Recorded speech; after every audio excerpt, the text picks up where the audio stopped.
श्रावस्ती में समाजवादी पार्टी ने महंगाई, पेपर लीक और कानून व्यवस्था के मुद्दे को लेकर भाजपा सरकार के खिलाफ जोरदार प्रदर्शन किया। सपा कार्यकर्ता सड़कों पर उतरे और नारेबाजी करते हुए कलेक्ट्रेट पहुंचे, जहां राज्यपाल के नाम ज्ञापन सौंपा गया। तो बता दें कि उत्तर प्रदेश के श्रावस्ती जनपद में समाजवादी पार्टी के कार्यकर्ताओं ने बढ़ती महंगाई, लगातार हो रहे पेपर लीक और कानून व्यवस्था के मुद्दे को लेकर प्रदर्शन किया। बड़ी संख्या में कार्यकर्ता हाथों में पार्टी के झंडे और तख्तियां लेकर सड़कों पर उतरे। प्रदर्शन के दौरान कार्यकर्ताओं ने भाजपा सरकार के खिलाफ नारेबाजी की और जनहित से जुड़े मुद्दों को उठाया। सपा नेताओं का कहना था कि महंगाई से आम जनता परेशान है, युवाओं का भविष्य पेपर लीक की घटनाओं से प्रभावित हो रहा है और प्रदेश में कानून व्यवस्था की स्थिति लगातार खराब होती जा रही है। प्रदर्शन का नेतृत्व भिनगा विधायक इंद्राणी वर्मा और सपा जिलाध्यक्ष सर्वजीत यादव ने किया। इसके बाद सपा कार्यकर्ता कलेक्ट्रेट पहुंचे और राज्यपाल को संबोधित ज्ञापन प्रशासनिक अधिकारियों को सौंपा। सपा नेताओं ने कहा कि यदि जनता की समस्याओं का समाधान नहीं किया गया तो पार्टी आगे भी लोकतांत्रिक तरीके से आंदोलन जारी रखेगी। आप धरना प्रदर्शन कर रहे हैं, आपका नाम क्या है और परिचय थोड़ा बताएं आप।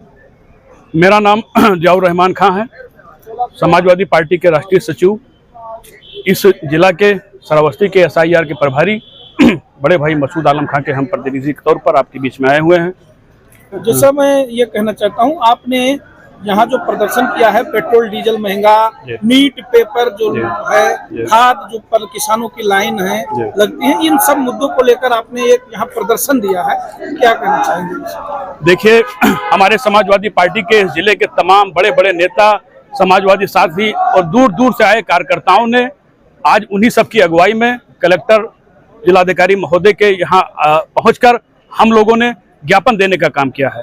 ज्ञापन में डीजल पेट्रोल की लगातार बढ़ोतरी, बिजली और गैस की मारामारी, कालाबाजारी को देखते हुए और आए दिन नीट के पेपर हो चाहे UPSC का पेपर हो, इन सब में जो है कहीं ना कहीं जो है लीक होने की हमेशा समस्याएं बनी रहती है। और जो यहाँ के जनरल मुद्दे हैं, जो मूलभूत सुविधाओं से लोग नहीं पहुँच पा रहे हैं, उन सब इश्यूज को बनाकर हमारे जिलाध्यक्ष की अगुवाई में, माननीय विधायक जी का अगुवाई में, श्री असलम रायनी साहब पूर्व विधायक की अगुवाई में, तमाम हमारे साथी जो इस संगठन से हैं या दूर दूर से जो कार्यकर्ता चलकर आए हैं, इन सब की अगुवाई में इस जुल्मी और इस गूंगी बहरी सरकार के खिलाफ हम यहाँ अपना आवाज को बुलंद करने आए हैं। इसीलिए हमने महामहिम राष्ट्रपति जी को हम लोगों ने ज्ञापन दिया है DM को, और इसलिए हम उम्मीद करते हैं कि जो है हमारी मांगों को सुनवाई करेगा। अगर नहीं हुआ तो आगे चलकर हम लोग इससे बड़ा आंदोलन करने के लिए बाध्य होंगे। लोग कह रहे हैं कि अब चुनाव आया है, तो चुनाव के ही दौरान आपको प्रदर्शन क्यों याद आ रहे हैं? समाजवादी पार्टी कभी भी घर नहीं बैठने वाली है। जब जहां जरूरत पड़ी है तहां हमेशा डंडा खंडा जहां भी जैसे हालत में रही तहां पहुंची हुई है। गरीब, पिछड़े, दलित, मजदूरों के साथ हमेशा खड़ी हुई है। जब कोई आवाज नहीं उठाता है तो समाजवादी पार्टी के टीम गठित करके वहां पे पहुंचकर पीड़ितों की मदद करने के लिए आगे आते हैं। आपने एक बहुत बड़ा घोटाला जो है इसमें सामने लाया है, जो जल जीवन मिशन, जो हो सकता है अगर इसकी जाँच की जाए तो NRHM घोटाला की, जैसे लोग कह रहे हैं, आप ही के लोग कह रहे हैं कि NRHM घोटाला फेल है इसका, तो ऐसी दशा में गांव की सड़कें खोद दी गई, गांव में पानी नहीं जा रहे हैं, इस पर जो है आपने जो इस भ्रष्टाचार, हमारे जैसे हम अपने अनुभव के हिसाब से कह रहे हैं कि जितनी हमारी उम्र है, इससे बड़ा घोटाला इस देश में कहीं से ज्यादा नहीं हुआ। हर ग्राम सभा में जहाँ जहाँ लगाई है, हमारे में जहाँ जहाँ हम लोग जाते हैं, सड़कें टूटी हुई है, नाली टूटी हुई है, और उसका अभी तक उन लोगों के पास एक बूंद पानी नहीं पहुँच पाया है। हमारी मांग है कि अगर इस सरकार बदलती है, अखिलेश जी अगर आते हैं तो जरूर इस पर कार्रवाई करके इन भ्रष्ट अधिकारियों के खिलाफ जरूर कार्रवाई करेंगे। धन्यवाद। आपकी पार्टी समाजवादी पार्टी के द्वारा आप सभी लोग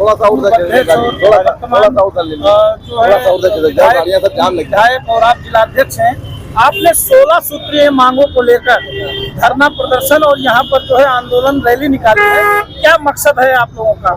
देखिए, आज जो उत्तर प्रदेश का हालात है कि किसान परेशान है, नौजवान परेशान है, सरकार कान में तेल डाले गूंगी बहरी बनी हुई बैठी है। इसलिए आज हम लोग गैस और तेल डीजल की महंगाई, कई बार मूल्य वृद्धि हुआ, इसको लेकर के आज हम लोग समाजवादी पार्टी के सभी कार्यकर्ता एवं पदाधिकारी और विधायक, सांसद सभी लोग मिल करके महामहिम राष्ट्रपति के नाम से और जिलाधिकारी महोदय श्रावस्ती के माध्यम से एक ज्ञापन सौंपा गया है, जिसमें नौजवान परेशान है, किसान परेशान है, बेरोजगार घूम रहा है, सड़क पर घूम रहा है।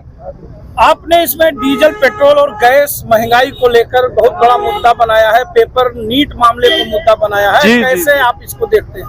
जैसे आप गैस ले लीजिए, कल गैस के लिए ये कह रहे थे हम फ्री दे रहे हैं भाजपा वाले, आज उसके लिए कितना दाम बढ़ गया है, 950 रुपया, लगभग 1100 के लगभग में हो गया है। इसी प्रकार के 2 बार आपका तेल वृद्धि हुआ, डीजल, जो ये इसकी मार किसानों पर तो ही पड़ेगी। इसके बाद में जो नीट की परीक्षा की आप बात कर रहे हैं, ये बताइए, एक गरीब किसान आदमी अपने बच्चे को पढ़ाने के लिए, नीट परीक्षा दिलाने के लिए और बैठाने के लिए उसमें कितना मेहनत करके और कितना अपना खेत बेच करके और किस तरीके से वो उस परीक्षा में बैठाया है। ये सरकार की व्यवस्था नहीं ठीक है भारतीय जनता पार्टी की, कि वो क्या बोले परीक्षा ही लीक हो जाता है।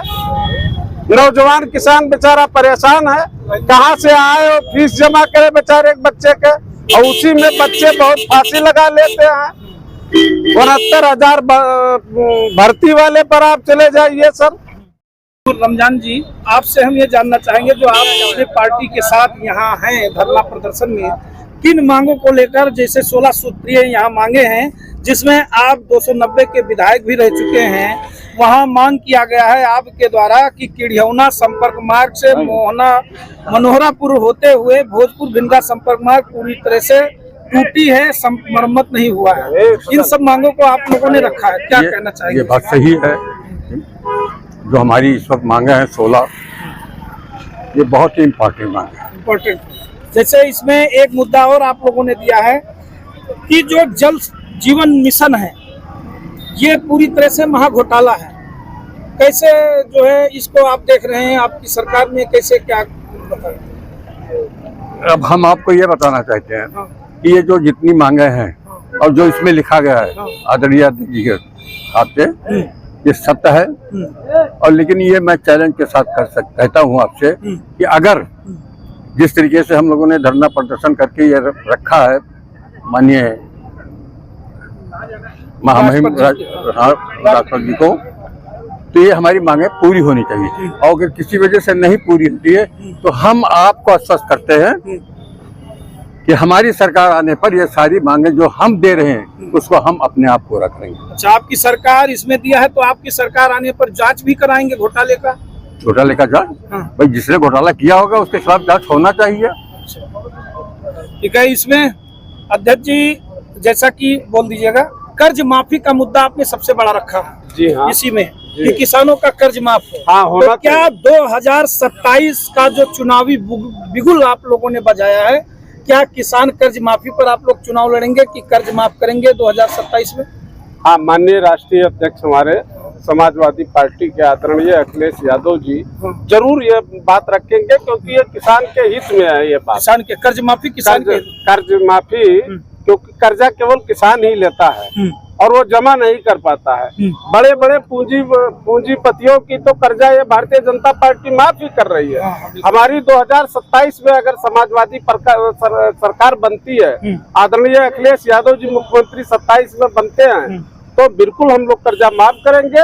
और इसके साथ जितने भी ये किसान परेशान है, नौजवान परेशान है, इसकी जरूर हम लोग क्या बोले सुचारू रूप से काम करेंगे और नौजवानों को नौकरी दिया जाएगा। अध्यक्ष जी, आपने एक बहुत बड़ा मुद्दा यहाँ छेड़ दिया है। ये मुद्दा जनपद श्रावस्ती से उठकर पूरे उत्तर प्रदेश का बनने वाला है। जो आपने मुद्दा दिया है किसान कर्ज माफी की, कहीं ऐसा न हो कि राष्ट्रीय अध्यक्ष जी से आपने सलाह ली या राष्ट्रीय अध्यक्ष जी को मालूम ना हो, आपने बोल दिया है कर्ज माफ किया। नहीं, देखिए, हमारे जो आदरणीय राष्ट्रीय अध्यक्ष जी, यह समाजवादी पार्टी है, ये झूठ नहीं कभी बोलती है, ये संघर्षों की पार्टी है। और ये कर्जा माफ जरूर होगा। ये आने पर हमारी सरकार 27 में बनावे, आम जनता और किसान कर्ज माफ जरूर करेंगे। हम उनके नेतृत्व में धरना प्रदर्शन कर रहे हैं। नेतृत्व में आदरणीय अखिलेश भैया के नेतृत्व में, उन्हीं के आह्वान पर हो रहा है। तो जब उन्होंने ही मांग रखा है, अच्छा, उन्होंने ये मांग रखी है और क्या कि 27 में कर्ज माफ किया जाएगा। हमारी क्या हैसियत है? भाई, हम कहाँ माफ करना है चीफ मिनिस्टर को। और ये सत्य है, ये जान लीजिए, आपकी आने वाली 2027 समाजवादी पार्टी की सरकार होगी। और माननीय अखिलेश जी इस प्रदेश के मुख्यमंत्री हो। अगर इन मांगों को नहीं माना जाता है तो हम तो समझेंगे, देश ये समझेगा, देश क्या समझेगा, आम जनता ये समझेगी कि अगर हम खाली जी रहे हैं तो जीने को ही विकास समझा जाएगा और जिस तरीके से बच्चों को पाल लिया जाएगा वही विकास होगा। सरकार में अब कुछ नहीं बचा है, देश पूरी तरीके से बिक चुका है और हम लोग मांग कर रहे हैं अगर जल्दी ही कोई व्यवस्था न हुई तो आने वाला वक्त बहुत ही खराब है, इसको समझना पड़ेगा। इसमें भैया आपने अध्यक्ष जी आपने लिखा है कि श्रावस्ती जनपद में के जो विधानसभा भिनगांव और श्रावस्ती है, यहाँ किसान जब ट्रायली से माटी लेता है फावड़े से अपने लिए, तो ऐसे दशा में यहाँ के अधिकारी मनमानी करते हैं, जुर्माना लगाते हैं, बैठ के जो है वो खुद ही मजिस्ट्रेट बन के उसका फैसला करते हैं, सुलाना देखिए ऐसा है, ये किसान अपने लिए माटी ले जाता है, अपना घर द्वार पाटने के लिए, पानी है, बाढ़ क्षेत्र है श्रावस्ती जनपद और पिछड़ा क्षेत्र है, इसलिए मट्टी खुदाई पर खनन अधिकारी और दरोगा ये सब मिल करके किसान को प्रताड़ित करते हैं, उनको पकड़ ले आकर के ट्राली ट्रैक्टर मनमानी तरीके से ये करते हैं कि आप लोग चाहिए जुर्माना, और ये नहीं होना चाहिए किसानों के लिए। ये सरकार कह रही है किसानों की आय 2 गुना करेंगे, भारतीय जनता पार्टी कह रही है, फिर किसानों का उत्पीड़न क्यों हो रहा है? आप बताइए, आपके माध्यम से मैं पूछना चाहता हूँ। ये उत्पीड़न हो रहा है किसानों का जी